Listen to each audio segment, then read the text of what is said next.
Hello and welcome to Aditya humanity classes. आज हम politics in India since independence class 12th के chapter 6 करने जा रहे हैं, जिसका नाम है डेमोक्रेटिक रीसर्जेंस। डेमोक्रेटिक रीसर्जेंस ये चैप्टर का नाम है। और इस चैप्टर में हमें ये देखना है कि किस तरह से इंदिरा गांधी पावर में आती हैं। इससे पहले जो 5th चैप्टर था उसमें हमने देखा था कि इंदिरा गांधी को बहुत सारे प्रॉब्लम फेस करने पड़े थे। सिंडिकेट इंदिरा गांधी या कांग्रेस में स्प्लिट हो गया था, कांग्रेस को ओ और कांग्रेस आर। इंदिरा गांधी का पार्टी माइनॉरिटी में आ गया था, लेकिन फिर भी कुछ पार्टियों की मदद से, डीएमके और सीपीआई की मदद से उन्होंने सरकार कंटिन्यू रखा था, चलाया था। और फाइनली 1971 में दोबारा से इलेक्शन होता है, और उस इलेक्शन में ऑपोजिशन पार्टी जो थे उन्होंने एक अलायंस बनाया था, और कांग्रेस इंदिरा गांधी के खिलाफ उन्होंने स्लोगन दिया था, इंदिरा हटाओ। लेकिन ये सब के बावजूद भी इंदिरा गांधी जीत जाती है उस इलेक्शन के बाद, और जीतने के बाद 1971 में दोबारा से इंदिरा गांधी फुल मेजोरिटी से गवर्नमेंट बना के आती है। तो ये उसके बाद क्या क्या प्रॉब्लम होता है कांग्रेस को या इंदिरा गांधी के पार्टी को, कांग्रेस आर जो होता है, Congress R party, Congress R, उससे क्या क्या प्रॉब्लम फेस करना पड़ता है, और what led to imposition of emergency in India 1975, या बैकग्राउंड ऑफ इमरजेंसी हम इसमें पढ़ने जा रहे हैं। सबसे पहले हम देखते हैं कि क्या क्या प्रॉब्लम इंदिरा गांधी को फेस करना पड़ा था जस्ट आफ्टर 1971 इलेक्शन, जिसमें कि इंदिरा गांधी को फुल मेजोरिटी मिला था, ऑलमोस्ट 370 सीट्स मिला था। और उसके बाद इसके बावजूद भी Indira Gandhi had to face lot of problem. तो क्या क्या प्रॉब्लम था इलेक्शन के बाद, 1971 का इलेक्शन के बाद? देखो, कांग्रेस गेव द स्लोगन गरीबी हटाओ। आपको पता है कि 1971 में जो इलेक्शन हुआ था, ऑपोजिशन ने ये स्लोगन दिया था इंदिरा हटाओ, लेकिन इंदिरा गांधी ने स्लोगन दिया था गरीबी हटाओ। और इस स्लोगन के बेसिस पे वो बहुत ज़्यादा पॉपुलर हो गई थी और वो जीत भी गई थी। ठीक है, लेकिन इलेक्शन के बाद ऐसा कुछ हुआ नहीं, ना इकोनॉमिक कंडीशन इम्प्रूव हुआ, ना सोशल कंडीशन इम्प्रूव हुआ। तो इससे लोग जो थे they were not happy with the Indira Gandhi government. Congress R का गवर्नमेंट से इतना खुश नहीं थे। दूसरा प्रॉब्लम जो था बांग्लादेश क्राइसिस। आपको पता है कि 1971 में इंडिया और पाकिस्तान में वार हुआ था, बांग्लादेश क्राइसिस हुआ था, और ये सब होने की वजह से बहुत सारे इकोनॉमिक स्ट्रेन, यानी कि बहुत सारा मनी स्पेंड हुआ था इसमें, और इसकी वजह से इंडियन इकोनॉमी जो था वो इंडिया की इकोनॉमी भी बहुत ज़्यादा स्ट्रेन पड़ा था, बहुत ज़्यादा मनी स्पेंड हो गया था। इसकी वजह से गवर्नमेंट जो था बाकी सारे कामों के लिए मनी स्पेंड नहीं कर पा रही थी, तो इससे भी लोगों को प्रॉब्लम अच्छा खासा हो रहा था। After the war US government stop all aid to India. आपको पता है कि पाकिस्तान जो है वो वेस्टर्न ब्लॉक में था, वेस्टर्न ब्लॉक में जिसका जो लीडर है वो यूएसए था। लेकिन वार से पहले यूएसए इंडिया को फूड सप्लाई कर रहा था, इकोनॉमिक एड दे रहा था, क्योंकि इंडिया में इतना ज़्यादा हम ग्रेन्स प्रोड्यूस नहीं कर रहे थे कि हम अपने लोगों को फीड कर पाए, तो हमें इंपोर्ट करना पड़ रहा था वीट वगैरह यूएसए से। लेकिन 1971 के वार के बाद यूएसए जो था वो इंडिया को फूड सप्लाई करना, वीट सप्लाई करना बंद कर दिया था। तो ये भी एक प्रॉब्लम था कि हमें फूड सिक्योरिटी नहीं था इंडिया में, और there was shortage of food. Next था कि इन्फ्लेशन, प्राइस राइज हो रहा था, और प्राइस राइज होने की वजह से जो गरीब लोग थे उनका कंडीशन बहुत ज़्यादा ख़राब भी हो रहा था। उनका परचेसिंग पावर कम हो रहा था, और उन लोग अब अपना बेसिक नीड्स को पूरा नहीं कर पा रहे थे। Industrial growth was low, unemployment was high. देखो, इंडस्ट्री का ग्रोथ भी बहुत कम था और अनएम्प्लॉयमेंट भी था उस समय। नेक्स्ट है मानसून फेल्ड, और इसकी वजह से एग्रीकल्चर प्रोडक्टिविटी पहले से डिक्लाइन हो गया। सो ऑल दीज प्रॉब्लम जो था Indira Gandhi government had to face immediately after coming to power in 1971 election. In the environment of in this environment, इस परिस्थिति में of dissatisfaction, the opposition party were able to organize popular protest against the Congress. The Marxist-Leninist group or Naxalite group grew strong, especially in the West Bengal. ठीक है, तो एक और हम दूसरे एंगल से देखें कि ऑपोजिशन पार्टी इस गवर्नमेंट के जो फेलियर था लोगों के प्रॉब्लम को सोल्व करने में, और उसकी वजह से अपोजिशन पार्टी ने लोगों को ऑर्गेनाइज करना शुरू कर दिया कांग्रेस के खिलाफ। और दूसरी बात यह है कि नक्सलाइट मूवमेंट, यानी कि वो मूवमेंट जो कि लैंडलेस लेबरर के लिए होता है या वर्किंग क्लास के लिए होता है, इन लोग भी कम्युनिस्ट पार्टी का सपोर्ट इनको मिलने लगा। और इस तरह से कम्युनिस्ट पार्टी ने अपना पोजीशन को स्ट्रॉन्ग करने के लिए जो वर्किंग क्लास थे या एग्रीकल्चर आई मीन पीजेंट्स थे, उनको सपोर्ट करने लगा। और ये भी एक मूवमेंट, नक्सलाइट मूवमेंट इंडिया में शुरू हो जाता है। ठीक है, सो ये प्रॉब्लम थे कुछ जो कि इंदिरा गांधी के गवर्नमेंट को फेस करना पड़ा था इमीडिएटली आफ्टर 1971 इलेक्शन। नेक्स्ट जो है हमारा है कि मूवमेंट ऑफ गुजरात। देखो हम अब मूव कर रहे हैं टुवर्ड्स इमरजेंसी की तरफ हम मूव कर रहे हैं। लेकिन ये जो पहला हमने देखा था कि क्या क्या प्रॉब्लम था, ये भी एक कारण है इमरजेंसी का। दूसरा है कि गुजरात में भी ये सारे problem, economic and problem face करना पड़ा था वहाँ के लोगों को। देखो, इन जनवरी 1974 students in Gujarat started an agitation against the ruling rising prices and against corruption। वहाँ पे प्राइजेस बढ़ रहा था, जो इन्फ्लेशन मैंने बताया था, और करप्शन भी था बहुत ज़्यादा। This protest was join by major opposition party leading to imposition of president ruling in Gujarat. तो अब क्या हुआ कि बहुत सारे अपोजिशन पार्टी जो थे started opposing the Congress government that was there in Gujarat at that time. और इसकी वजह से बहुत कंडीशन खराब होने लगा था, तो वहाँ पे प्रेसिडेंट रूल इम्पोज करना पड़ा था गवर्नमेंट को सिचुएशन को हैंडल करने के लिए। मोरारजी देसाई जो थे एक इम्पॉर्टेंट लीडर थे गुजरात के, कांग्रेस ओ के थे। आपको पता है कांग्रेस आर और कांग्रेस ओ, हमने प्रीवियस वीडियो में देखा है इन दोनों का डिफरेंस, और ये आ सकता है, इंपॉर्टेंट क्वेश्चन है। तो कांग्रेस ओ जो था वो सिंडिकेट का पार्टी था। जब कांग्रेस स्प्लिट हो गया तो Congress O, the original Congress remain with syndicate, और इंदिरा गांधी ने एक नया पार्टी बना लिया था जिसको कांग्रेस आर बोलते हैं। तो कांग्रेस वो के बहुत इंपॉर्टेंट लीडर थे मोरारजी देसाई, और वो इंदिरा के खिलाफ थे ऑब्वियसली, क्योंकि इंदिरा गांधी जो थी वो कांग्रेस से बाहर निकल के कांग्रेस आर बना ली थी। तो उन्होंने वहाँ पे डिमांड करने लगे कि फ्रेश इलेक्शन करवाने के लिए। कहाँ पे? आपका गुजरात में। So in June 1975 assembly election were held in Gujarat and Congress was defeated. तो defeat of Congress could be seen in Gujarat after 1971 election. हालांकि गुजरात में कांग्रेस का गवर्नमेंट था, बट जो लोग अपोज करने लगे थे उसकी वजह से सेंट्रल गवर्नमेंट जो इंदिरा गांधी का गवर्नमेंट था, उन्होंने वहाँ पे इमरजेंसी इम्पोज किया था, स्टेट इमरजेंसी। और उसके बाद कुछ महीनों बाद वहाँ पे इलेक्शन हुआ, और इलेक्शन में हम देखते हैं कि इंदिरा गांधी कांग्रेस जो है हार जाता है। और ये एक चेंजेस हमें देखने को मिलता है गुजरात में। उसी तरह से बिहार में भी इस तरह का मूवमेंट शुरू होता है, ऑलमोस्ट सेम मूवमेंट था। Student started protesting against the unemployment, corruption, rising prices in March 1974। देखो, यहाँ भी वही चीज़ था जो कि आपका गुजरात में था। जयप्रकाश नारायण जो थे यहाँ के लिए, जैसे वहाँ पे मोरारजी देसाई लीडर थे, यहाँ पे जेपी या Jayaprakash Narayan become the leader of Bihar movement was invited. तो लोगों ने इनवाइट किया कि आप you come and lead the movement. तो इन्होंने कुछ कंडीशन रखा था कि ठीक है मैं लीड करूँगा, लेकिन मुझे ये दो चीज़ पूरा होना चाहिए, that it will remain non violent, क्योंकि गांधीयन फॉलोअर थे तो उनका था कि मूवमेंट तो हम करेंगे लेकिन ये नॉन वायलेंट होना चाहिए, and will not limit itself to Bihar. और ये मूवमेंट धीरे धीरे बाकी स्टेट में फैलेगा, दिल्ली तक आएगा।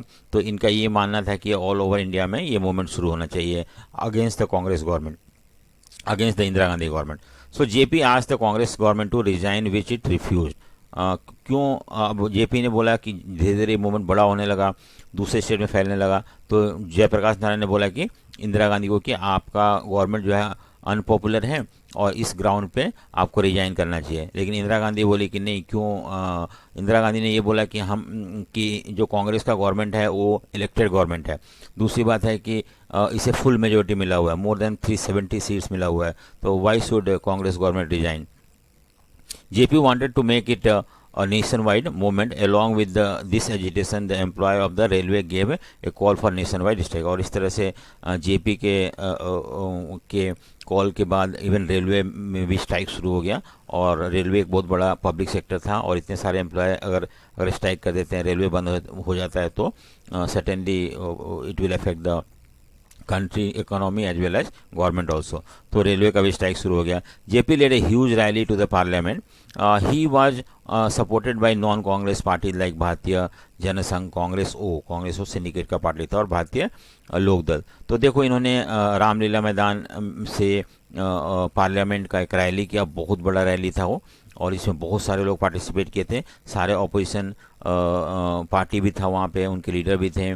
और इस तरह से उन्होंने ये शो करने की कोशिश किया कि जो कांग्रेस का इलेक्टेड गवर्नमेंट है वो पॉपुलर नहीं है, लोग नहीं चाहते हैं कि कांग्रेस कंटिन्यू रखे, और इस तरह से वो एक ऐसा एटमॉस्फेयर बनाना चाहते हैं जिसमें कि गवर्नमेंट को प्रेशराइज करके उनको रिजाइन करने के मजबूर किया जाए। Both the Gujarat and the Bihar movement are seen as a anti Congress. Indira Gandhi ने बोला कि ये मूवमेंट जो है गवर्नमेंट के खिलाफ नहीं है, ये मूवमेंट कांग्रेस के खिलाफ है, इंदिरा गांधी के खिलाफ है, और ये चाहते हैं कि इंदिरा गांधी हट जाए वहाँ से। ठीक है, सो इस तरह से प्रोसीड हो रहा था। हम देखते हैं आगे किस तरह से कहाँ पे हम इमरजेंसी इंदिरा गांधी को इम्पोज करना पड़ता है। तो ये कुछ कारण थे आपका इमरजेंसी का, that is called background of emergency in India. उसके बाद रेलवे स्ट्राइक होता है 1974 में, जैसे कि बिहार में, गुजरात में होता है, उसी तरह से रेलवे के एम्प्लॉय जो थे वो स्ट्राइक कर देते हैं। The national coordination committee for railways struggle led George Fernandes, who was the leader of railway strike, पूछ सकते हैं, ये इंपॉर्टेंट क्वेश्चन है। gave a call for nationwide strike by all the employee of railway for pressing their demand related to bonus। तो क्या demand था railway जो employ का, जो स्ट्राइक कर रहे थे, कि उनको बोनस चाहिए था। बोनस मतलब होता है कि कुछ प्रॉफिट का पार्ट हर साल एम्प्लॉय को मिलना चाहिए, तो दे वर डिमांडिंग बोनस, और उनका सर्विस कंडीशन को इम्प्रूव करने के लिए वो डिमांड करे। सो ये दो डिमांड था उनका, ये और दूसरा डिमांड। तो who was the leader? George Fernandes was the leader, and the demand of railway employ का क्या था कि उनको बोनस मिलना चाहिए, बोनस मतलब part of the profit should be given to them also, and second जो था कि सर्विस कंडीशन का इम्प्रूव होना चाहिए। अब देखो क्या है कि the government did not accept the demand which led to the railway strike in end. तो क्यों? क्योंकि ये दोनों डिमांड गवर्नमेंट ने नहीं माना था, गवर्नमेंट मतलब इंदिरा गांधी का गवर्नमेंट ने नहीं माना था, उसकी वजह से स्ट्राइक होता है 1974 में। The government declare the strike illegal and arrested many of their leaders.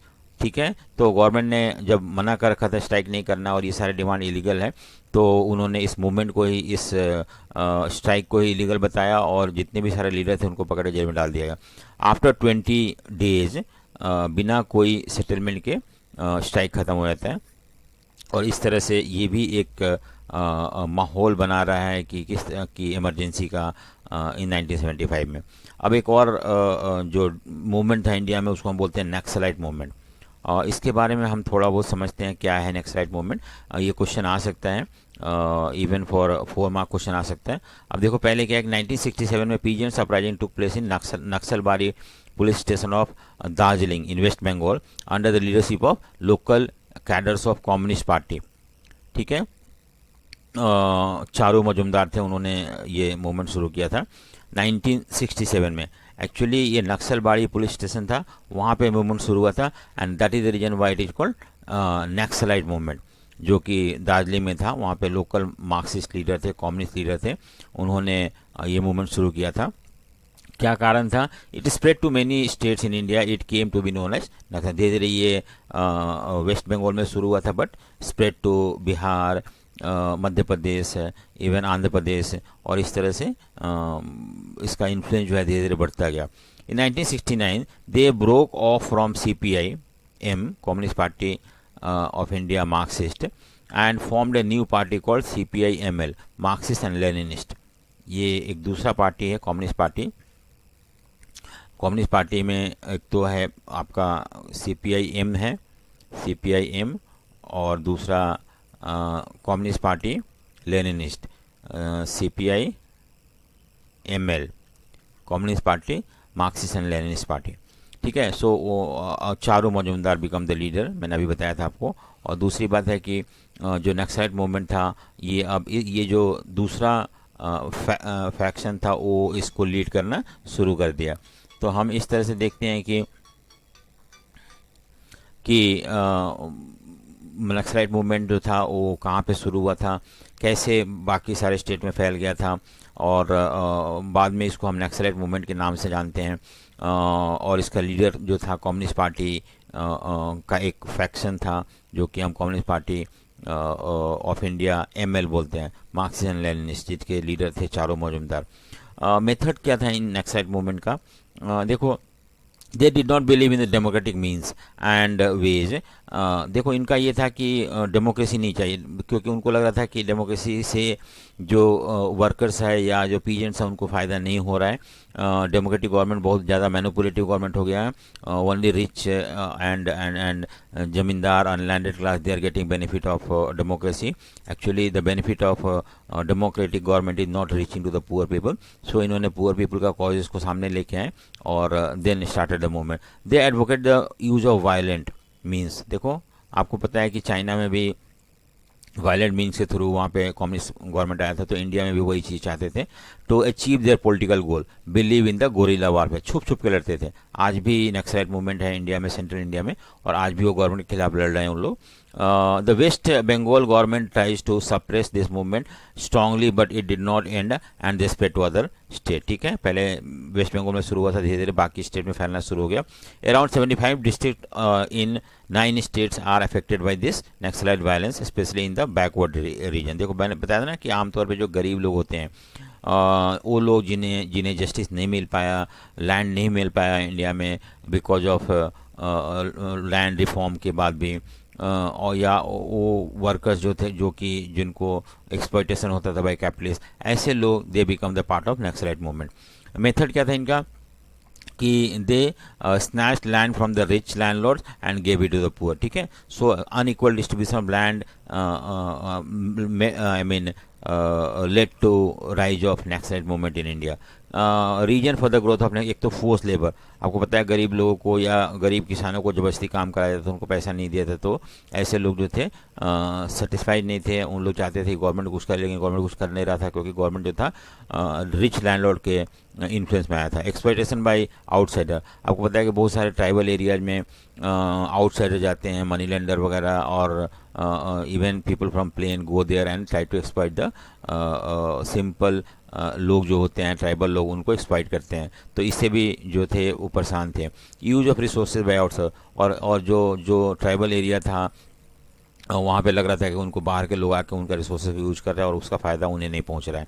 Money lender भी ऐसे लोगों को पैसा देते थे और फिर उनको एक्सप्लॉइट करते थे। उनको इंटरेस्ट बहुत ज़्यादा लगा के उन्हें उनकी ज़मीन छीन लेते थे। ज़मीन बोलते थे उसके इंटरेस्ट की जगह पे या प्रिंसिपल की जगह पे उनसे ज़मीन ले लेते थे। तो इस तरह से उनका अपना ज़मीन भी उनके हाथों से निकलता जा रहा था। गवर्नमेंट ने इस मूवमेंट को सप्रेस करने के लिए क्या किया था, खैर आज भी कर रहा है, ऐसा नहीं कि मूवमेंट खत्म हो गया। The stern steps were taken by government to suppress this Naxalite movement. Many have been killed, which has been criticized by the Human Rights Commission. बहुत सारे ऐसे नक्सलाइट मूवमेंट के जो कैडर है वो मारे गए हैं गवर्नमेंट के एक्शन में, और ह्यूमन राइट कमीशन इसको क्रिटिसाइज भी करता है कि गवर्नमेंट ऐसे लोगों पे अटैक करते हैं, उनको मारते हैं। सो ये था नक्सलाइट मूवमेंट। हमने देखा, इसके बारे में क्वेश्चन आ सकता है कि नक्सलाइट मूवमेंट कहाँ शुरू हुआ था, क्या इनका ऑब्जेक्टिव था, और कैसे दूसरे स्टेट्स में फैला, कौन इनके लीडर थे, और क्या तरीका इन्होंने अडॉप्ट किया था, क्यों ये मूवमेंट शुरू हुआ था, और फाइनली गवर्नमेंट ने क्या स्टेप उठाया था। क्या इस स्टेप से नक्सलाइट मूवमेंट ख़त्म हो गया था? नहीं, वो चल रहा था और आज भी चल रहा है। नेक्स्ट क्वेश्चन जो हम देखते हैं कि कन्फ्लिक्ट बिटवीन जुडिशरी एंड, तो ये भी एक अब देखो, हमने नक्सलाइट मूवमेंट यहाँ पे इसलिए देखा क्योंकि उस समय ये नक्सलाइट मूवमेंट ये शो कर रहा था कि इवन गरीब लोगों में या लैंडलेस पीजेंट्स में या वर्कर्स में डिससेटिस्फैक्शन था अगेंस्ट द गवर्नमेंट। उन्हें लग रहा था कि गवर्नमेंट उनके लिए कुछ नहीं कर रहा है। तो ओवरऑल डिससेटिस्फैक्शन जो था वो धीरे धीरे इमर्ज हो रहा था। जो शहर में लोग थे, गुजरात में या बिहार में, इवन उन लोग भी गवर्नमेंट के खिलाफ रहते। जो लोग गांव में थे या जो लोग जंगलों में थे या ट्राइबल लोग थे, उन लोग भी सेटिस्फाइड नहीं थे। सो अब एक और अलग चीज़ हम देखने को मिलता है यहाँ पे, अलग डेवलपमेंट देखने को मिलता है कि पार्लियामेंट और जुडिशरी के बीच में धीरे धीरे कन्फ्लिक्ट शुरू होता है। पार्लियामेंट और जुडिशरी के बीच में, आपको पता है कि इंडिया में चेक्स एंड बैलेंसेस है। पार्लियामेंट कोई भी लॉ बनाता है, जुडिशरी उसको कैंसिल कर सकता है अगर उसे लगता है कि वो लॉ जो है वो अगेंस्ट द कॉन्स्टिट्यूशन है या फंडामेंटल राइट को वायलेट करता है। देखो, before emergency 3 constitutional issues had emerged. कौन कौन सा था? एक तो can parliament remove the fundamental right. आपको पता है कि फंडामेंटल राइट, हम यहाँ पे बेसिकली राइट टू प्रॉपर्टी की बात करते हैं। कौन सी बात? राइट टू प्रॉपर्टी, ठीक है। अब इस राइट में एक्चुअली क्या था कि 19 इंडिपेंडेंस के बाद हम देखते हैं कि गवर्नमेंट जो है वो बहुत सारे लॉ लाना चाहता था, जिससे कि पहले आपको राइट टू प्रॉपर्टी एक फंडामेंटल राइट था, और किसी को भी जितना भी what ever property they had, it could not be taken away by government, क्योंकि ये उनका फंडामेंटल राइट था प्रॉपर्टी होल्ड करने का। तो गवर्नमेंट ने ऐसा लॉ बनाया कि जो जिसके पास भी लैंड सीलिंग लगा दिया कि मैक्सिमम लैंड इतना ही रख सकते हैं, and the rest of the land will be taken away by government and will be distributed among the landless labourer हो गया, उनको बांट दिया जाएगा। अब ये एक तरह से चैलेंज था ज़मींदारों के, ज़मींदारों को बहुत ज़मीन था, तो उन्होंने कोर्ट में चैलेंज कर दिया। द कैन तो क्या can parliament remove the fundamental right. अब जब जमींदार कोर्ट चले गए, वहाँ पे उन्हें लगा कि गवर्नमेंट को लगा कि ये पॉसिबल, अगर कोर्ट चेक करेगा कि ये लॉ जो है वो क्या फंडामेंटल राइट को वायलेट करता है, हाँ कर रहा है, क्योंकि right to property fundamental right था, और how can government take away land from the zamindar. तो पार्लियामेंट बोला कि नहीं, जमींदारों को ज़मीन नहीं छीन सकता, क्योंकि right to property fundamental right है। तो गवर्नमेंट के पास ऑप्शन था कि उस पार्ट को ही चेंज कर देना। तो गवर्नमेंट ने अमेंडमेंट करके ये पार्ट चेंज कर दिया, और right to property fundamental right से हटा के उसको लीगल राइट बना दिया। अब लॉ बना के चेंज कर सकते हैं। तो यही क्वेश्चन था कि can parliament remove the fundamental rights, can parliament take away the right to property. तीसरा question, Supreme Court rejected the parliament decision to take away right to property. तो इस तरह से पार्लियामेंट कुछ और बोल रहा था और कोर्ट कुछ और बोल रहा था। तो ये एक कंट्रोवर्सी हो गया था, एक कन्फ्लिक्ट था बिटवीन जुडिशरी की who is more powerful, whether parliament elected by people are more powerful या जज जो हैं वो ज़्यादा पावरफुल है। 1973 में एक केस आया था, इसका नाम है केशवानंदा भारती केस।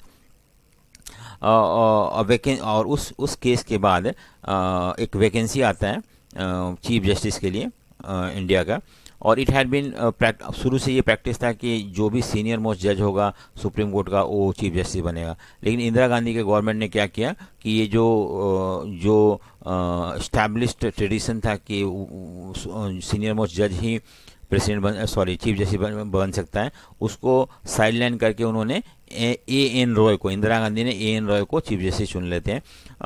3 जज ऑलरेडी होते हैं लेकिन उनको, और इस तरह से इंदिरा गांधी ने जो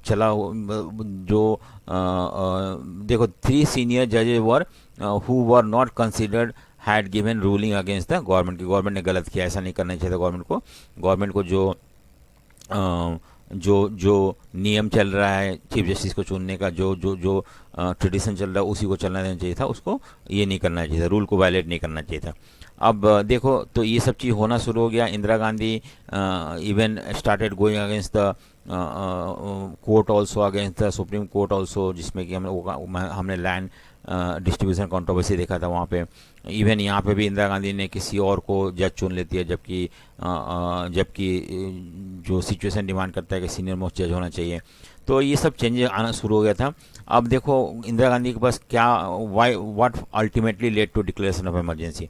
हम अब पढ़ रहे हैं कि ये सब तो सिचुएशन बन ही रहा था पूरा, लेकिन इंदिरा गांधी को ऐसा क्या इमीडिएट प्रॉब्लम आया जिसकी वजह से उन्होंने इमरजेंसी डिक्लेयर कर देती है। 12 June 1975 justice Jagmohan Lal Sinha of Allahabad High Court passed a judgement declaring Indira Gandhi election invalid following petition filed by Raj Narain. यहाँ पे 2 नाम है, एक तो जगमोहन लाल सिन्हा जो कि इलाहाबाद के हाई कोर्ट के जज थे, और दूसरा एक सोशलिस्ट लीडर थे जिन्होंने एक पिटीशन फाइल किया था कोर्ट में, इलाहाबाद कोर्ट में, कि इंदिरा गांधी ने जो गवर्नमेंट मशीनरी होता है उसको यूज करके इलेक्शन जीता है। और बाद में जब कोर्ट में ये हियरिंग चलता है तो वहाँ पे कोर्ट बोलता है कि हाँ ये बात सही है कि इंदिरा गांधी ने गलत तरीका इस्तेमाल करके या गवर्नमेंट के पावर को या मशीनरी को यूज़ करके इलेक्शन जीता है। और अगर ये प्रूव हो जाता है, उसके बाद अगर ऐसा होता है तो इंदिरा गांधी को रिजाइन करना पड़ेगा, और इंदिरा गांधी का रेजिग्नेशन मतलब होता है कि प्राइम मिनिस्टरशिप जो है उनके हाथ से जाएगा। तो अब इंदिरा गांधी करे तो करे क्या। क्या ये कोर्ट का जजमेंट मान के रिजाइन कर दे? नहीं। तो देखो, opposition party led by JP pressed for the Indira Gandhi resignation, कि इंदिरा गांधी गलत तरीके से जीती है तो उसे रिजाइन करना पड़ेगा। Organised a huge demonstration on 25 June 1975। देखो, एक तो कोर्ट की तरफ से भी इंदिरा गांधी के ऊपर कुछ एलिगेशन लग रहे थे। इंडिया में उस समय एक ऐसा माहौल भी बना हुआ था कांग्रेस के खिलाफ, बिकॉज ऑफ बहुत सारे कारण थे जो कि हमने शुरू में फर्स्ट पेजेज में देखा था आपको। अब इंदिरा गांधी ही आज the army, police and government employ not to obey illegal and immoral order, so everybody seems to be turn against Congress. देखो, जेपी ने इतना तक बोल दिया था कि जो गवर्नमेंट मशीनरी है, आर्मी हो गया, पुलिस हो गया और गवर्नमेंट एम्प्लॉय हो, इंदिरा गांधी की बात ना माने, क्योंकि इंदिरा गांधी का गवर्नमेंट जो है इलीगल गवर्नमेंट है। इंदिरा गांधी गलत तरीका से इलेक्ट होके आई हुई है। अगर मान लो ये लोग जेपी के सपोर्ट करने लगे तो फिर who will support the Indira Gandhi? Government को कौन सपोर्ट करेगा? तो इस तरह से इंदिरा गांधी को लगा कि अब उसे उनके सामने कोई और ऑप्शन नहीं रह गया है, तो उन्होंने इमरजेंसी डिक्लेयर कर दिया। The government in turn declare emergency on 25 June 1975। ठीक है, declare that there was a threat to internal disturbances and invoke article 352। देखो, हमारे यहाँ आर्टिकल 352, 356, 352, 356 और 360, ये 3 आर्टिकल है जो कि इमरजेंसी से रिलेटेड आर्टिकल है। 352 जो है, उस आर्टिकल में ये लिखा हुआ है कि president can declare emergency if there is internal disturbances and external aggression. अगर बाहर से कोई अटैक करता है या इंटरनल डिस्टर्बेंसेस है तो इमरजेंसी डिक्लेयर किया जा सकता है। तो इंदिरा गांधी ने इस आर्टिकल को यूज़ करके, उन्हें लगा कि इंदिरा गांधी एक इलेक्टेड गवर्नमेंट है, उनकी फुल मेजोरिटी मिला हुआ है, लेकिन जो कुछ ऑपोजिशन पार्टी ऐसा एनवायरनमेंट क्रिएट करने की कोशिश कर रहा है जिससे कि उन्हें रिजाइन करना पड़े, और इसकी वजह से देयर इज इंटरनल डिस्टर्बेंसेस हो रहा है, स्ट्राइक हो रहा है, नक्सलाइट मूवमेंट हो रहा है, फिर गुजरात में या बिहार में या अदर पार्ट ऑफ इंडिया में, दिल्ली में भी जेपी प्रोटेस्ट कर रहे होते हैं। तो इंदिरा गांधी ये ब्लेम करती है ऑपोजिशन को या बाकी लोग जो उनके खिलाफ थे कि ये लोग एक इलेक्टेड गवर्नमेंट को प्रॉपर वे में काम करने नहीं दे रहे हैं, और this is creating an internal disturbances in the country, and so she is using this article and thereby imposing emergency in India. तो इंदिरा गांधी भी अगर अपने पॉइंट ऑफ व्यू से देखा जाए तो गलत नहीं थी। Emergency condition in which the normal democratic politics can not function and special power are granted to the government. अब इमरजेंसी होता क्या है? देखो, इमरजेंसी मतलब होता है कि जो गवर्नमेंट होता है उसके पास एक्सेप्शनल पावर आ जाता है, वो कोई भी उनको अपोज कर रहा है उसको पकड़ जेल में डाल सकता था, और लोगों का फ्रीडम ऑफ स्पीच को रोक सकता था, एक्सप्रेशन को रोक सकता था। कोर्ट में जाओगे तो without, I mean, you can not even go for to protect your fundamental right also, court आपको एंटरटेन नहीं करेगा। तो इस तरह से गवर्नमेंट को किसी से भी खतरा उसको पकड़ के जेल में डाल सकता था। तो ये था आपका इमरजेंसी जो कि सिचुएशन था जिसकी वजह से इंदिरा गांधी ने इमरजेंसी इम्पोज किया था इंडिया में। सो हम देखते हैं कि अगर हम इसको बारीकी से समझने की कोशिश करते हैं तो हम we can not blame completely to Indira Gandhi. Maybe opposition might have created such a situation where Indira Gandhi was forced to impose emergency in India, but ऐसा नहीं है कि सिर्फ हम अपोजिशन को ही ब्लेम कर सकते हैं। इंदिरा गांधी के भी कुछ प्रॉब्लम थे जो कि उस प्रॉब्लम से निकलने का एक ही सॉल्यूशन था, वो इमरजेंसी डिक्लेयर करना। Action taken during emergency. अब जब इमरजेंसी तो लागू हो गया इंडिया में, तो इमरजेंसी के बाद क्या क्या एक्शन लिया गया? देखो, on the night of 25 June 1975, the PM recommended the imposition of emergency to the President, Fakhruddin Ali Ahmed, who was the President when emergency was declared, Fakhruddin Ali Ahmed। तो आमतौर पे प्रेसिडेंट ही emergency declare करते हैं, लेकिन prime minister और council minister उन्हें intimate करता है थ्रू लेटर के थ्रू, लेकिन यहाँ पे ऐसा कुछ नहीं हुआ। इंदिरा गांधी ने इंटीमेट किया, और आफ्टर मिडनाइट इलेक्ट्रिसिटी, अब देखो तो उन्होंने प्रेसिडेंट ने इमरजेंसी डिक्लेयर कर दिया मिडनाइट को ही। ऐसा नहीं होता है, ये एक तरीका है कि prime minister and council minister जो है वो लेटर देंगे, और उसके बाद इमरजेंसी डिक्लेयर होगा। लेकिन यहाँ पे बिना कोई ये लेटर दिए हुए, just because of the recommendation of Indira Gandhi and government, Fakhruddin Ali Ahmed जो थे वो इंडिया में इमरजेंसी डिक्लेयर कर देते हैं। After midnight electricity to all the major newspaper offices were disconnected. देखो क्यों इलेक्ट्रिसिटी काट दिया गया था, क्योंकि ऐसा लग रहा था कि अगर न्यूज़पेपर को हम गवर्नमेंट फ्री छोड़ देता है तो उन लोग फिर गवर्नमेंट के खिलाफ बहुत कुछ लिखेंगे और इससे लोग जो हैं और ज़्यादा डिसकंटेनमेंट होगा लोगों के अंदर, लोग जो हैं और ज़्यादा गवर्नमेंट के खिलाफ अपोजिशन को सपोर्ट करने लगे। इसकी वजह से उन्होंने इंदिरा गांधी ने न्यूज़पेपर का इलेक्ट्रिसिटी काट जिससे कि उस दिन का पब्लिकेशन ना हो। Early morning large number of opposition party leaders and workers were arrested. मैंने बताया ना कि अपोजिशन में गवर्नमेंट को ये पावर मिल जाता है कि वो किसी को पकड़ के जेल में डाल सकते हैं अगर उनको लगता है कि हाँ ये लोग अपोज कर रहे हैं या ये लोग डिस्टर्ब कर रहे हैं गवर्नमेंट के नॉर्मल फंक्शनिंग में। तो यही चीज़ हुआ था। कॉन्सिक्वेंसेज ऑफ इमरजेंसी आने के बाद हुआ क्या ऐसे, the strikes were banned, opposition leaders were put in jail. देखो जितने स्ट्राइक, अब कोई भी स्ट्राइक नहीं कर सकता, अगर स्ट्राइक करेगा तो उनके खिलाफ एक्शन लिया जाएगा। और दूसरी बात जितने भी सारे ऑपोजिशन लीडर थे उनको भी जेल में डाल दिया गया था। Government suspended the freedom of press, कि लोग फ्रीडम ऑफ प्रेस मतलब फ्रीडम प्रेस अगर कुछ भी पब्लिश करता है तो उसे गवर्नमेंट से अप्रूवल लेना जरूरी है। प्रेस सेंसरशिप वॉज इम्पोज, ठीक है, वही ऊपर वाला पॉइंट है। Government blamed some organisation like RSS and Jamaat-e Islam banned, sorry government ने उस समय क्वेश्चन आ सकते हैं कौन से दो पार्टी को बैन किया गया था। तो एक तो RSS था, उसको भी बैन कर दी गवर्नमेंट ने, बैन कर दिया था ये पार्टी। अब इन लोग फ्रीली अपना पार्टी का एक्टिविटीज़ को नहीं कर सकते थे अगर अगर अगर अगर if they are found promoting their party और उनके एक्टिविटीज तो गवर्नमेंट ऐसे को इनको अरेस्ट कर सकता था। और जमायत इस्लामिया जो था इसको भी गवर्नमेंट ने बैन कर दिया। तो क्वेश्चन आ सकता है 2 नंबर का कि कौन से 2 पार्टी बैन हुए थे ड्यूरिंग इमरजेंसी में। वेरियस फंडामेंटल राइट्स वर सस्पेंडेड, ये भी एक प्रोविजन है कि जब इमरजेंसी इम्पोज किया जाता है तो लोगों का फंडामेंटल राइट जो होता है उस समय सस्पेंड कर दिया जाता है, तो उस समय भी सस्पेंड हो गया था। Excessive use of preventive detention was done.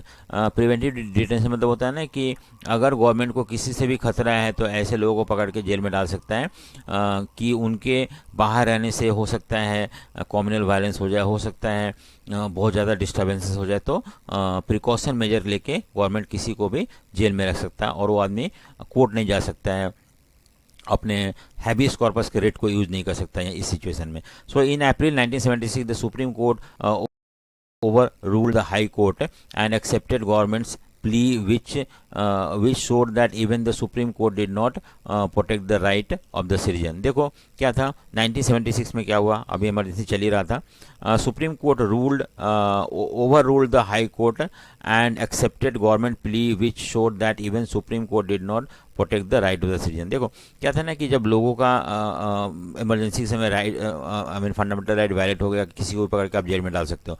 देखो नॉर्मल सिचुएशन में क्या होता है कि जब हम किसी को जेल में डालते हैं तो वो सुप्रीम कोर्ट या हाई कोर्ट जा सकता है, वहाँ से रिट ला सकता है, ऑर्डर ला सकता है सुप्रीम कोर्ट हाई कोर्ट का, और उस ऑर्डर के अकॉर्डिंग जो आदमी अरेस्ट हुआ है वो 24 आवर के अंदर कोर्ट में जाना होता है और कोर्ट डिसाइड करता है कि वो आदमी गलत है या सही है।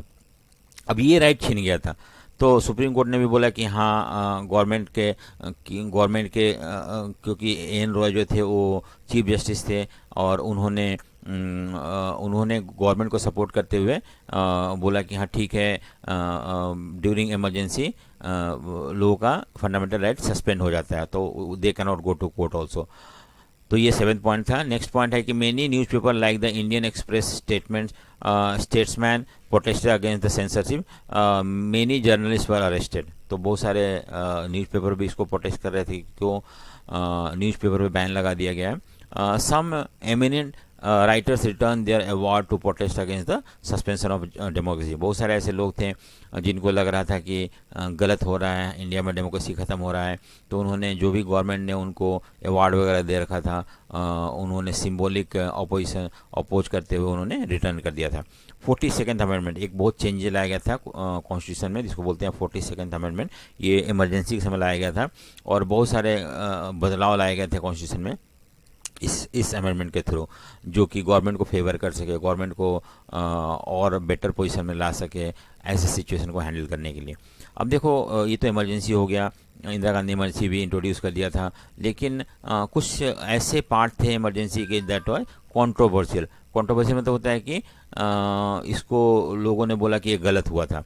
या ऐसा नहीं होना चाहिए था। पहला क्या था, emergency one of the most controversial episode in the Indian politics, क्योंकि उस समय नॉर्मल डेमोक्रेटिक प्रोसेस जो है वो ख़त्म हो जाता है और इंडिया में गवर्नमेंट का रूल आ जाता है, जहाँ पे कि गवर्नमेंट मतलब government start behaving on his own and number of rights are suspended. In May 1977 the Janata Party government appointed a commission to inquire of inquiry headed by justice JC Shah. इसको Shah commission भी बोलते हैं।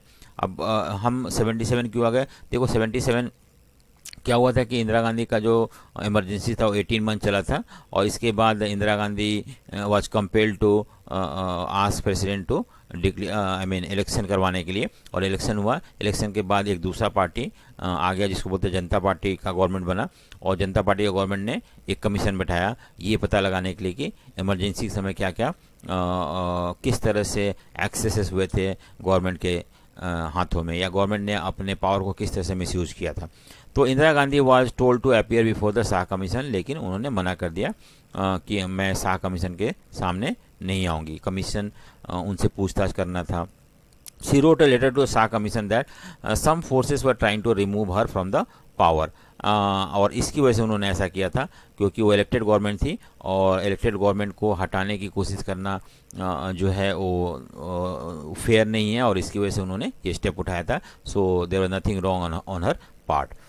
देखो फिफ्थ क्या है, CPI supported Congress during emergency but later regretted that, क्योंकि CPI जो था कांग्रेस सपोर्ट किया था इवन कांग्रेस को। क्वेश्चन पूछ सकते हैं विच पार्टी सपोर्टेड कांग्रेस, इंदिरा गांधी और कांग्रेस ड्यूरिंग इमरजेंसी, तो CPI था, लेकिन बाद में उसने ये सपोर्ट उसने रिग्रेट किया था कि उसने गलत किया था कांग्रेस को सपोर्ट करके।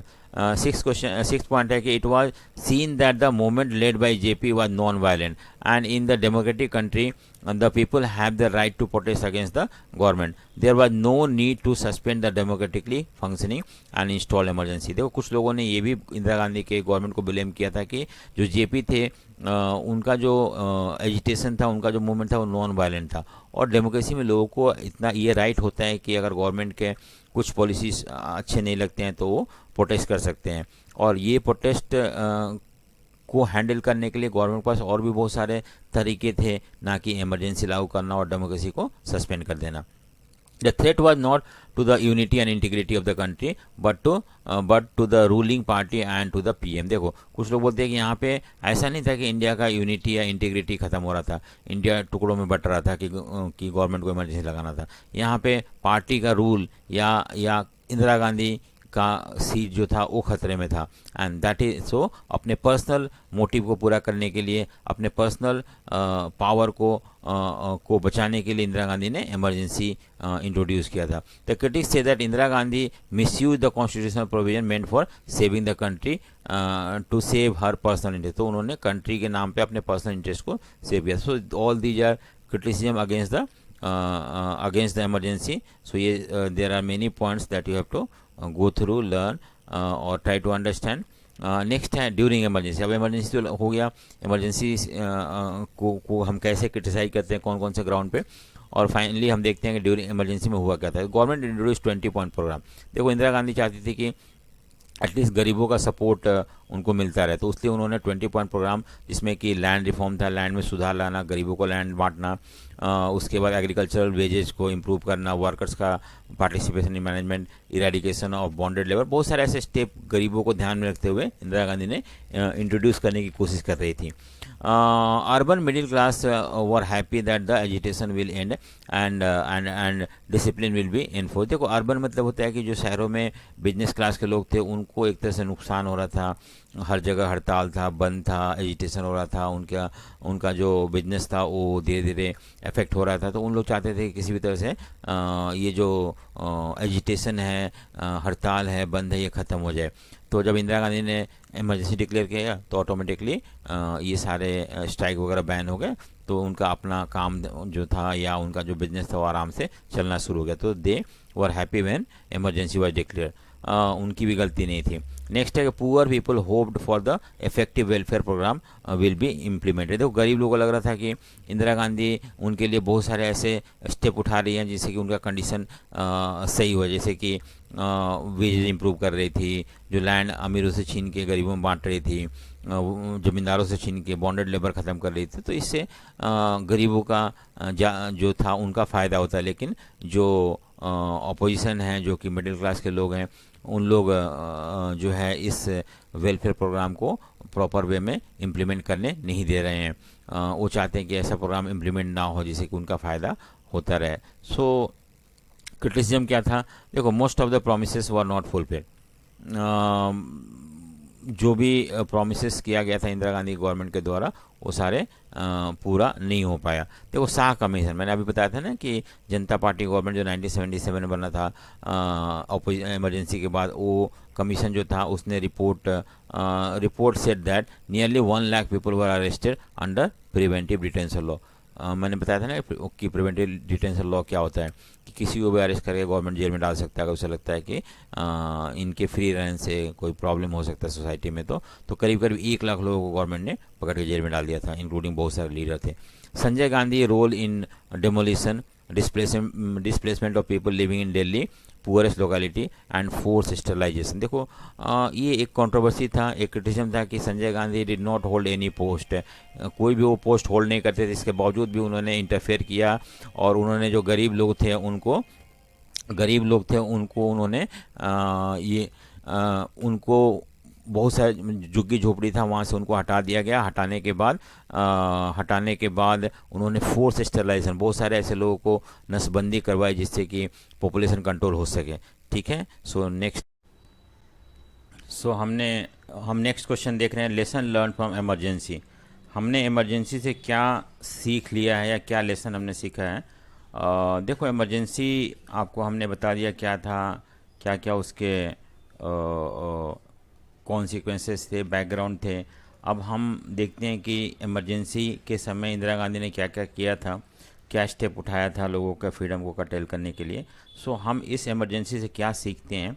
सबसे पहला तो emergency brought out both the weaknesses and strength of Indian democracy. तो हम वीकनेसेस क्या क्या था और क्या क्या स्ट्रेंथ था, यानी कि एडवांटेज और डिसएडवांटेज ऑफ इमरजेंसी देख रहे हैं इसमें। Most important lesson that it is most difficult to do away from democracy. देखो, एक तो है कि बिना डेमोक्रेसी के इंडिया में गवर्नमेंट नहीं चल सकता है, ये हमने लेसन सीखा।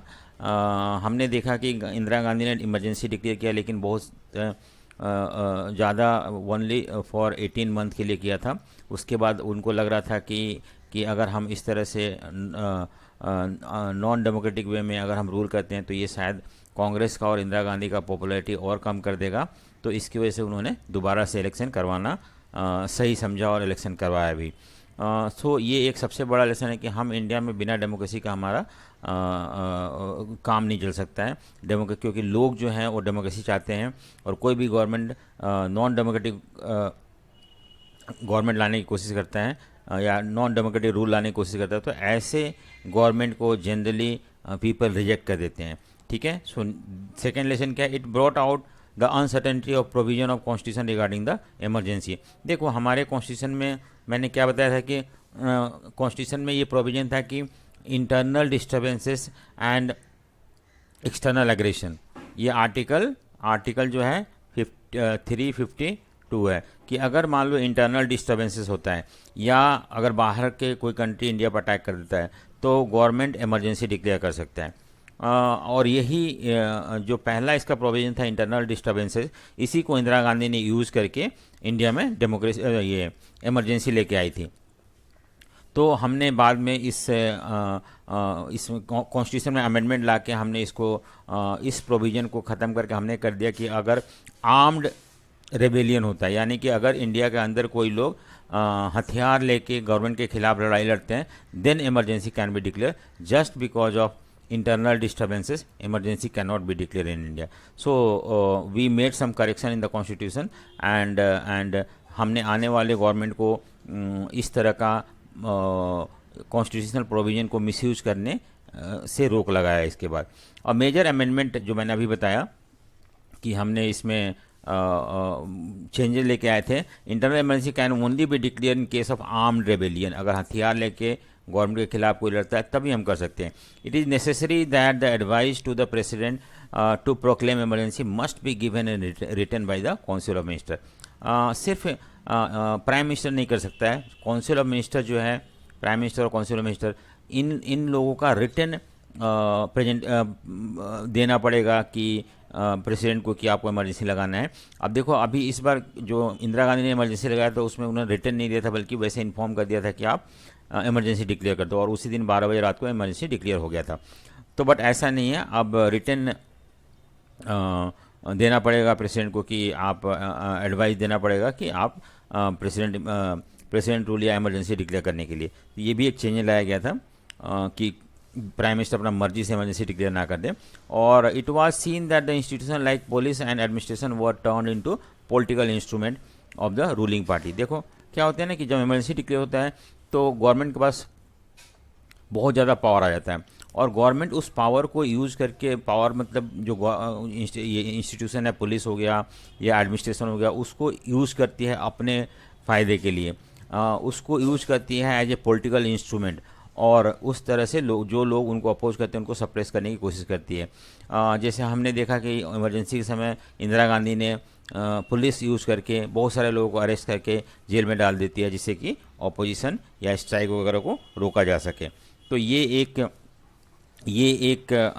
चीज़ सामने आया था कि पुलिस और एडमिनिस्ट्रेशन को गवर्नमेंट चाहे तो मिसयूज कर सकता है ड्यूरिंग इमरजेंसी के समय। ठीक है, तो ये सारे हमारे पास इसके इम्पैक्ट है इमरजेंसी का। उसके बाद देखो क्या हुआ कि जब इमरजेंसी ख़त्म हो गया, या इमरजेंसी इनफैक्ट इंदिरा गांधी ने इलेक्शन डिक्लेयर करवाया, और करवाने के बाद जो नेक्स्ट गवर्नमेंट आया वो इंदिरा गांधी का गवर्नमेंट नहीं था, बल्कि जनता पार्टी का गवर्नमेंट था। तो क्या था politics after emergency? The election of 1977 was turned into referendum on the experience of emergency. ये क्वेश्चन आता है, एक्सप्लेन करो। क्या आता है? एक्सप्लेन। कि रेफरेंडम मतलब रेफरिंग टू द पीपल। तो जो इलेक्शन था 1977 का, यानी कि इमरजेंसी के बाद जो इलेक्शन था, कुछ लोग बोलते हैं कि ये एक तरह से रेफरेंस था कि क्या लोगों ने इमरजेंसी को सपोर्ट किया या अपोज किया। तो ऑब्वियसली हम देखते हैं कि नॉर्थ इंडिया में जहाँ पे कि इम्पैक्ट ऑफ इमरजेंसी बहुत ज़्यादा फेल्ट किया गया था, वहाँ पे इंदिरा गांधी के पार्टी को रिजेक्ट कर दिया गया। Opposition for these election on the slogan save democracy, क्योंकि जब इमरजेंसी इंट्रोड्यूस किया था उस समय डेमोक्रेसी इंडिया में डेमोक्रेसी नहीं था, क्योंकि सारा पावर गवर्नमेंट के हाथ में आ गया था और गवर्नमेंट उसको मिसयूज कर रही थी, तो इसलिए डेमोक्रेसी कुछ महीनों के लिए सस्पेंड हो गया था। तो जो अपोजिशन था वो इलेक्शन में यही कैंपेन किया कि हमें डेमोक्रेसी को सेव करना है, और अगर लोग इंदिरा गांधी को सपोर्ट करते हैं, कांग्रेस को सपोर्ट करते हैं, यानी कि वो इमरजेंसी को भी सपोर्ट करते हैं। It was very much clear and visible that the government which violated the democratic norms were punished by the voters। ये भी एक क्वेश्चन आता है। हाँ, ये हमें इसमें बताना है कि आमतौर पे जब कोई भी गवर्नमेंट कोशिश करता है डेमोक्रेटिक नॉर्म्स को तोड़ने के लिए, या इमरजेंसी जैसा सिचुएशन क्रिएट करके इमरजेंसी लाने की कोशिश करता है अननेसेसरीली, अगर तो उस सिचुएशन में गवर्नमेंट लोग ऐसे गवर्नमेंट को पनिश करते हैं, ऐसे गवर्नमेंट को दोबारा से पावर में नहीं लाते हैं। So experience of 18 month emergency 1975 to 1977 ended up strengthening the foundation of democracy. इस तरह से इंडिया में डेमोक्रेसी स्ट्रॉन्ग हो गया। हर पॉलिटिकल पार्टी को अब लगने लगा कि अगर हम इमरजेंसी लागू करते हैं अननेसेसरीली, तो उस सिचुएशन में लोग हमें रिजेक्ट कर देंगे। तो इसलिए उसके बाद से ना उससे पहले कभी इमरजेंसी इंडिया में लगा था, ना अभी तक नहीं लगा है, फ्यूचर में भी होपफुली नहीं लगेगा, क्योंकि हर पॉलिटिकल पार्टी को ये पता है कि इमरजेंसी लगाने से क्या इम्पैक्ट होता है उनके कैरियर के ऊपर। पॉलिटिकल पार्टी जनरली इलेक्शन में हार जाता है। तो लोकसभा इलेक्शन 1977 जो इमरजेंसी के बाद हुआ था, उसमें क्या हुआ था कि the major opposition parties came together and form Janata party. जितने भी सारे अपोजिशन थे वो सारे मिलके जनता पार्टी फॉर्म किया, और इनके लीडर थे जयप्रकाश नारायण जेपी जो थे, who became the popular symbol of restoration of democracy. तो डेमोक्रेसी लाने का एक सिंबल थे कि दोबारा से डेमोक्रेसी लाना किसी भी तरह से। Result of 1977 election, for the first time since independence the Congress party defeated in the Lok Sabha election. देखो पहले भी हारी थी, मतलब कम सीट मिला था 67 के इलेक्शन में, लेकिन हारी नहीं थी, किसी भी तरह सरकार बना पाई थी। इस बार तो हार गई कांग्रेस पहली बार। So this was the impact of emergency कि लोगों ने कांग्रेस के गवर्नमेंट को रिजेक्ट कर दिया। दूसरा, Congress could win only 154 seat see, हाँ, इन द लोकसभा। ये बहुत कम सीट है, इवन मेजोरिटी तो खैर बहुत दूर है इससे, सिर्फ 154 सीट मिला था। This is again the impact of emergency that was introduced by Indira Gandhi. Third, Janata Party and its allies won 330 seats out of 542। देखो जो पार्टी जो पार्टी या बहुत सारे पार्टी जो कि इमरजेंसी को अपोज कर रहे थे उनको लोगों ने सपोर्ट किया। 330 सीट्स मिला, मेजोरिटी, फुल मेजोरिटी एलाइज को। There was strong reaction against the Congress in north India where it lost in every constituency like Delhi, Bihar, UP में। यहाँ पे क्योंकि यहाँ पे इमरजेंसी बहुत ज़्यादा स्ट्रिक्टली ऑब्जर्व किया गया था और इसका इम्पैक्ट इसीलिए इन सारे स्टेट्स में ज़्यादा देखने को मिलता है क्योंकि लोग ज़्यादा सफ़र किए थे इमरजेंसी के समय। तो और दूसरी बात है कि ऑपोजिशन ज़्यादा स्ट्रॉन्ग था बिहार में, यूपी में, इवन दिल्ली में। तो यहाँ पे कांग्रेस जीत ही नहीं पाई, करीब करीब सारे कॉन्स्टिट्यूंसी में हार गई। Congress got a good number of votes in south India where the impact जो था वो कम था and retain many seats in Gujarat में भी, महाराष्ट्र में भी, उड़ीसा में भी, क्योंकि वहाँ पे इम्पैक्ट ऑफ इमरजेंसी कम था तो लोगों को इतना ज़्यादा कांग्रेस से परेशानी नहीं था। A major changes was seen as a middle class from the north India started moving away from Congress and move towards Janata party.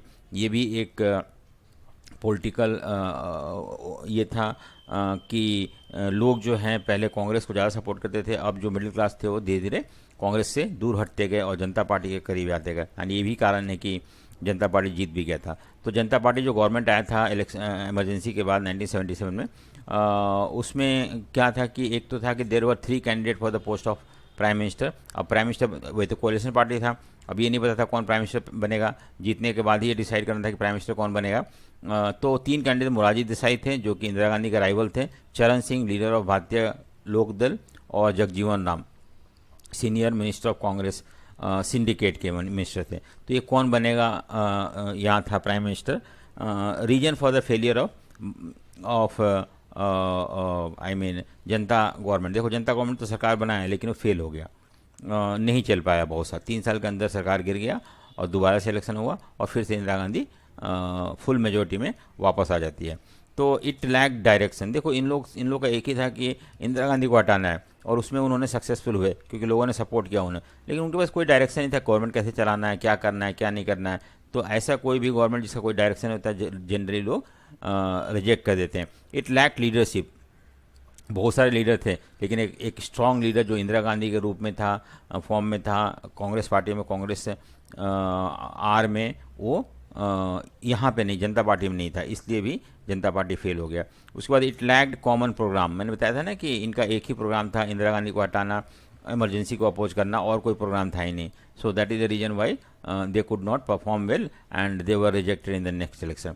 Could not bring a fundamental change in the previous policy, could not offer any new thing. अब नया government आया था तो इसे कुछ नया चीज़ लाना चाहिए था, लेकिन ऐसा उन्होंने कुछ नहीं किया, वही पहले वाला सिस्टम चलता रहा और इसकी वजह से भी ये गवर्नमेंट फेल हो गया था। देखो रिजल्ट क्या हुआ, जनता party split and Morarji Desai lost majority. तो इमरजेंसी के बाद जो जनता पार्टी का गवर्नमेंट आया था उनका प्राइम मिनिस्टर कौन थे, मोरारजी देसाई थे। बाद में जनता पार्टी में फूट हो जाता है, जनता पार्टी स्प्लिट हो जाता है और 18 मंथ के अंदर ही मोरारजी देसाई को मेजोरिटी कम हो जाता है, यानी कि कोई भी सरकार को पावर में रहने के लिए मेजोरिटी चाहिए, वो था नहीं मोरारजी देसाई के गवर्नमेंट को। तो चरण सिंह जो थे वो नेक्स्ट प्राइम मिनिस्टर बनते हैं कांग्रेस के सपोर्ट। अब जो कांग्रेस बिना कांग्रेस के सपोर्ट के इवन जनता पार्टी भी नहीं चल पाया, तो चरण सिंह का गवर्नमेंट आता है दोबारा मोरारजी देसाई के रिजाइन करने के बाद। तो चरण सिंह का गवर्नमेंट को कांग्रेस ने सपोर्ट किया था। When Congress withdraw it support the government collapse इन 4 महीने चला था और ये भी गवर्नमेंट गिर गया था क्योंकि कांग्रेस पहले सपोर्ट दिया चरण सिंह को और उनके कांग्रेस के सपोर्ट से चरण सिंह का गवर्नमेंट बना, लेकिन बाद में कांग्रेस ने सपोर्ट छीन लिया और इससे सरकार गिर गया। इन जनवरी 1980 fresh elections were held, Janata party was defeated. देखो जो कोई पार्टी का कोई डायरेक्शन नहीं होता है, कोई लीडर नहीं होता है, आपस में स्प्लिट हो रहा है, कॉन्फ्लिक्ट होता है, ग्रुपिज्म है, फैक्शनिज्म है, ऐसे पार्टी को जनरली लोग रिजेक्ट कर देते हैं क्योंकि ऐसा पार्टी एक स्ट्रॉन्ग और कैपेबल गवर्नमेंट नहीं सेटअप कर पाता है। And that is the reason why people in 1980 election था जनता पार्टी को रिजेक्ट कर दिया था और कांग्रेस को दोबारा से 350 सीट्स, मोर देन मेजोरिटी मिलता है उसको, मेजोरिटी 273 272 चाहिए था, लेकिन उसे 353 सीट मिलता है और इंदिरा गांधी दोबारा से पावर में आ जाती है। ठीक है, it was seen that the voters in democracy are the real power and they do not allow their faith in unstable government. जो जनता पार्टी का गवर्नमेंट था अनस्टेबल गवर्नमेंट था, क्वारलसम था, आपस में ही सारे पोलिटिकल पार्टी झगड़ा कर रहे थे, तो इसकी वजह से भी लोग ऐसे पार्टी को रिजेक्ट करते थे। ए change in party system was scene since 1969। देखो, Congress share its image of an umbrella party with accommodated differences, different ideology. Now it focused on the particular ideology that is only socialist and pro poor. देखो, पहले जो था कांग्रेस एक umbrella party था। Umbrella party का मतलब होता है कि हर सेक्शन के इंटरेस्ट को रिप्रेजेंट करता था, चाहे इंडस्ट्रिस्ट हो या बिजनेस क्लास के लोग हो या पुअर हो या पीजेंट्स हो या वर्कर्स हो, सबका था। लेकिन अब जो था धीरे धीरे 1969 के बाद इंदिरा गांधी आने के बाद हम देखते हैं कि जो कांग्रेस का ओरिएंटेशन था वो बदलने लगा। अब कांग्रेस सिंगल लीडर पार्टी रह गई थी इंदिरा गांधी, और सोशलिस्ट या गरीब लोगों के लिए ज़्यादा काम कर रही थी, इसकी वजह से गरीबों का पार्टी बन गया था। Now the importance of OBC was seen in the election. OBC मतलब अदर बैकवर्ड कास्ट। ठीक है, तो अदर बैकवर्ड कास्ट का हमें ये भी देखने को मिलता है यहाँ पे। इमरजेंस आता है इसके बाद। The period of emergency also called the period of constitutional crisis and political crisis. इसको हम ये भी बोलते हैं कि हमारा कॉन्स्टिट्यूशनल क्राइसिस था एक तरह से, और दूसरा जो था पॉलिटिकल क्राइसिस था। सो ठीक है, होपफुली आपको समझ में आ गया होगा, और अगर आपको समझ में आया तो लाइक शेयर एंड सब्सक्राइब जरूर करें, और चैनल को प्रमोट करें। सो थैंक यू, और नेक्स्ट वीडियो भी हम अपलोड कर देंगे आपके लिए। So thank you for watching.